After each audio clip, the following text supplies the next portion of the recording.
Even though we've done some customization to Windows 98, the major component of the customization process is the control panel. The control panel could be referred to as a customization central. It has been beefed up even more than the Windows 95 control panel to give us greater customization abilities. Let's access the control panel. We select the Start button, choose Settings, then select Control Panel. The control panel now appears. The first icon we see is 32-bit ODBC.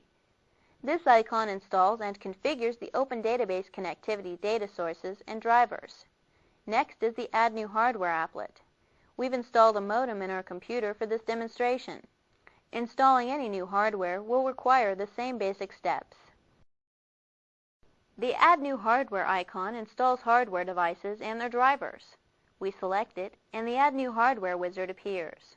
This is the first step in adding any new hardware to our computer. We'll select Next twice.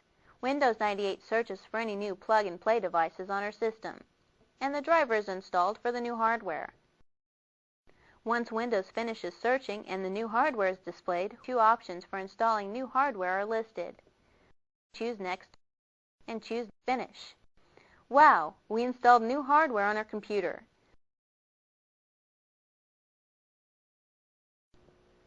Next, we'll discuss the Add Remove Programs applet. It installs or removes applications created for Windows 98, or we can run the Windows 98 setup to add or remove Windows 98 components, and we can even create a startup disk. Let's click the Add Remove Programs icon, and the Add Remove Programs Properties dialog box appears, and we are on the Install Uninstall tab. Here we are able to install new programs or remove programs already installed.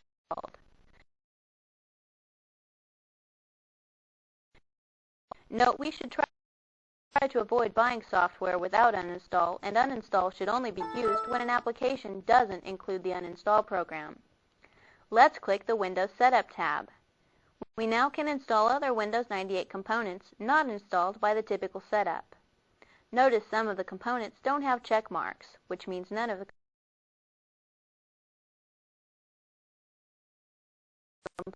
components are installed. Some have check marks with a gray background, which means some of the multiple components are installed, and the components with check marks only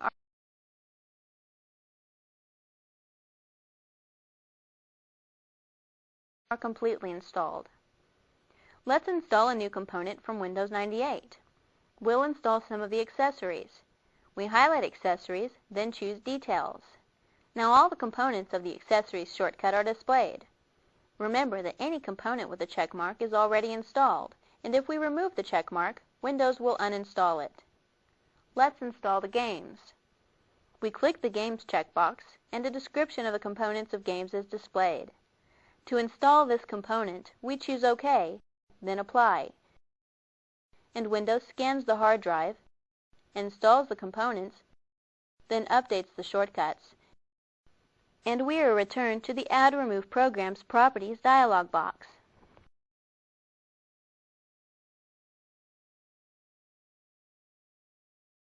Before getting too deep into changing your system properties, you should make a startup disk.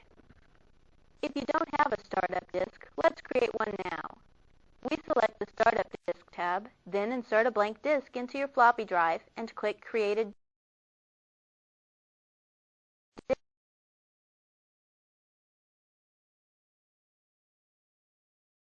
disk. Windows prepares the startup files. We'll select OK at the Insert Disk dialog box, and Windows 98 creates a startup disk. We'll click OK, and we are returned to the Windows control panel. Now remove the disk from the drive, and be sure to label the disk Windows 98 Startup. We've just created one of the most important disks for our system. Now if we ever have any problems starting Windows 98, we can use this disk.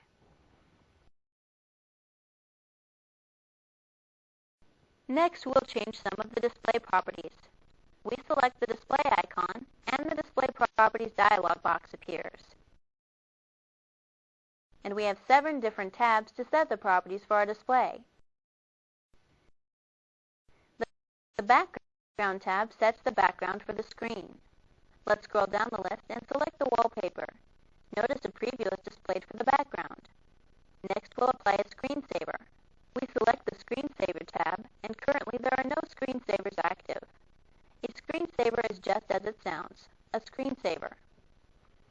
It displays a moving pattern, so burn-in can't occur when the computer sets idle for a long period of time. We click the drop-down arrow in the screensaver list box and choose the 3D flower box, and a preview appears. Now let's adjust some of the settings by clicking the Settings button, and the 3D flower box setup dialog box appears, and we can customize the flower box to suit our needs. Let's change the coloring. We'll select the Per Side button to make the colors the same on one side. Then we'll change the appearance. We'll select the Slanted checkbox also. Let's leave all the other settings in default and click OK, and we are returned to the Display Properties dialog box. Let's view a full screen preview. We click the Preview button and notice the screensaver we've created. To return back to the Display Properties dialog box, simply move the mouse. Now let's set a password for our screensaver. We select the Password Protected checkbox, then choose Change. Now we type in our password and retype the same password. To apply the password, we select OK and click OK. And now our screensaver has a password. What this means to us is when the screensaver becomes active, you have to enter your password to get back to the operating system. Next, we'll select the Appearance tab. This tab allows us to change the color scheme for our desktop. We'll select the drop-down arrow and view the different color schemes available. There are 33 different color schemes for us to use. Let's select the Spruce scheme and see the changes to the desktop color scheme in the preview window. Now let's select the drop-down arrow for Item. This field allows us to customize the color scheme even more by changing the color for individual components. Let's change the color of the menu. We select it from the list, then click the drop-down arrow for color and select Red. Notice the menu bar in the preview window has changed to red. We are also able to change the size, font type, font size, color, and add text formatting to selected components. Let's increase the size of the menu bar. With it still selected, we click the up spinner buttons,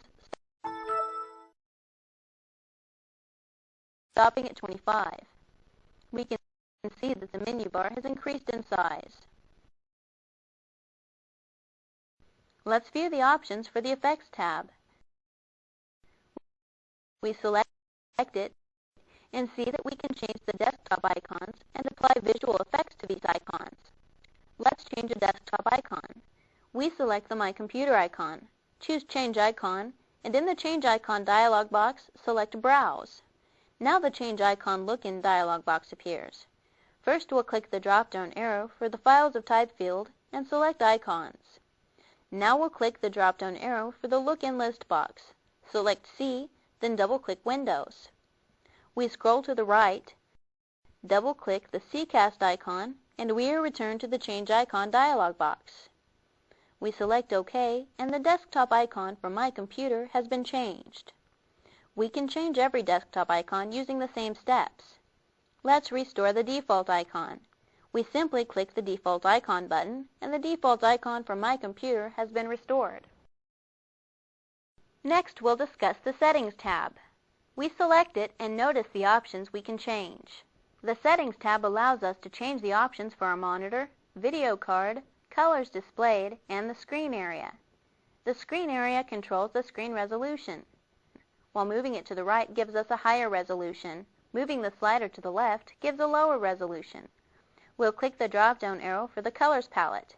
The Colors palette drop-down list contains the 4 basic color palettes: 16 colors, 256 colors, High Color, 16-bit, and True Color, 24-bit. By setting fewer colors, we can speed up our display. Unfortunately, complex graphics will not be displayed properly. We'll leave the default setting. Let's quickly restore the Windows Standard Desktop color scheme. We select the Appearance tab, click the drop-down arrow for Schemes, select Windows Standard, and click Apply. Now the color scheme is restored to the Windows Standard. Let's close the Display Properties dialog box, and we are returned to the Control panel.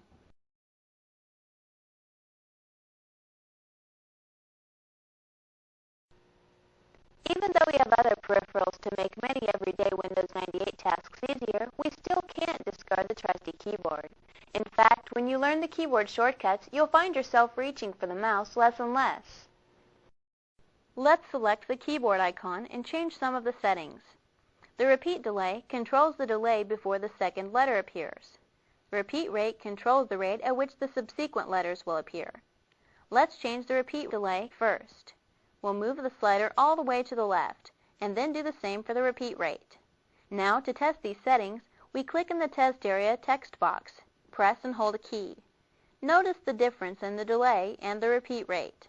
More experienced users would probably prefer a short delay and a fast repeat rate. The cursor blink rate slider controls the rate of the cursor blinking. The Language tab allows us to change the keyboard layout to support multiple languages. Let's close the Keyboard Properties dialog box by clicking Cancel. The default settings are returned, and we are returned to the control panel.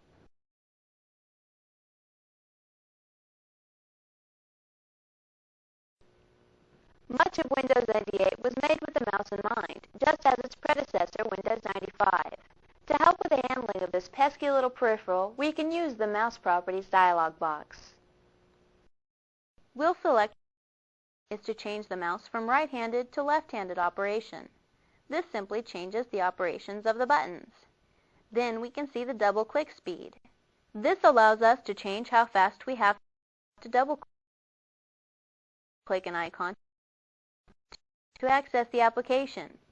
Let's adjust the double-click speed. We move the slider to the left, then move to the test area and double-click. Notice it is a lot easier to open the box with a slower double-click.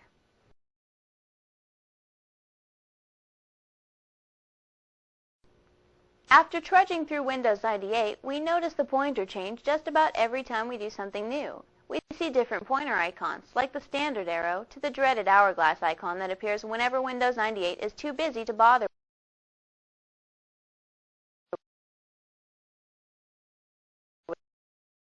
with you right now.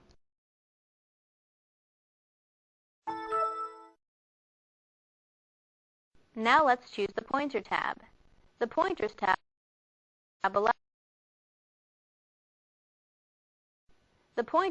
allows us to change the pointer icons. The easiest way to accomplish this is to select one of the installed Windows 98 pointer schemes. We'll select the drop-down arrow for the pointer schemes and select Animated Hourglass. We can see in the preview window that some of the pointer icons have changed. Now let's select the Motion tab. The pointer speed slider controls how fast the pointer moves around the screen. If your pointer flies around the screen, we can slow it down by moving the slider towards the slower speed. And if we have complete control and want to increase the speed of the pointer around the screen, we move the slider towards fast. The pointer trails, if activated, allows us to find the mouse easier. Microsoft created this option for people with laptops that had trouble finding their mouse on the screen. Let's select the Show Pointers Trail and move the mouse. We can see the mouse now has a trail. This option can be helpful if you have problems finding your mouse, or annoying if you do a lot of mouse moving. Let's deselect the Mouse Pointer Trails checkbox, choose Apply to accept these changes, then OK. And we are returned to the control panel. Let's close the control panel, and we are back at the Windows 98 desktop. Let's review what we've covered in this chapter. We discussed the control panel, then used the Add New Hardware dialog box to add a modem. Next, we added new Windows 98 components and created a startup disk through the Add Remove Programs dialog box.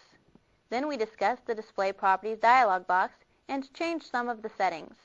Then we changed the repeat and delay rate for the keyboard. Next, we changed some of the mouse properties and applied a pointer scheme.